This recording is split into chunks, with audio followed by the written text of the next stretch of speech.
When you log in for the first time, you'll be taken to the Cronus Test Company, which provides some transactional details provided to get you started in getting familiar with Business Central. What you see right here is your home page, which is also considered the role center, and you'll be defaulted to the Business Manager role. What Business Central does is it uses roles to tailor to the user's experience based on their position.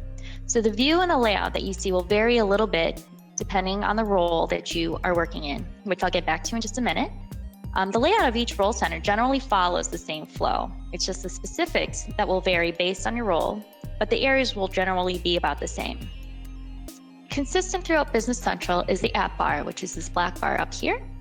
But more importantly, this is where you'll find your Tell Me or your search icon, which is the magnifying glass right here. The next section below is your navigation bar, which for the most part is consistent throughout Business Central.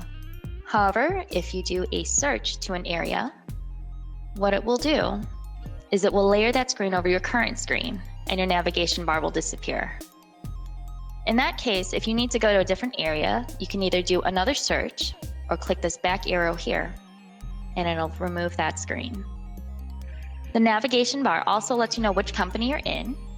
Right here, I am in my MC Cronus E2. And it's also an active link to take you back to your role center.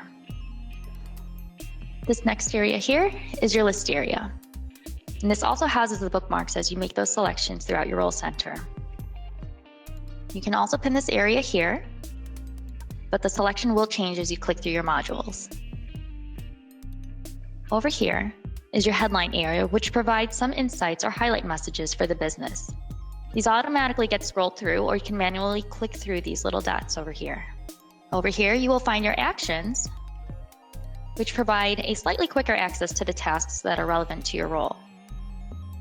Scrolling down just a little bit. Over here, and even further down, as you can see, are your activities. And your activities provide tiles and cues, which contain active links to take you to the areas that would provide you more details or require an action. If you hover over, you can see what you can click on to take you elsewhere or provide a list. And we'll scroll down here. And now we're at your insights. And these insights provide dashboard-like information that vary depending on the role of the profile that you're in. And that is pretty much the overview of your role center. However, let's go back and venture into different roles so you can see how those look. To change roles or profiles, you're going to come up here and click on your settings wheel. Click on My Settings. And then as you can see, this first line right here is for your role. Click on the ellipse here, and we're going to change over to Accounts Payable Coordinator. And click OK.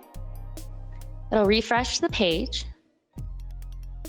And once it loads up, you can see a little bit of the differences here from the Business Manager. Right now we have a difference in the navigation bar, in the list area, as well as the actions and your insights. Another example, we will switch to the Sales and Relationships Manager role. Again, it's refreshing.